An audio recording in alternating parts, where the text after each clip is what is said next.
ஒற்றை பார்வை அதைத்தானே யாசித்தேன்.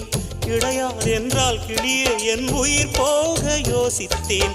4 ஆண்டு தூக்கம் கெட்டு இன்றுன்னை சந்தித்தேன். காற்றும் கடலும் நிலமும் அடித்தீ கூட தித்தித்தேன். மாணிக்கத்தேரே உனை மலர் கொண்டு பூசித்தேன்.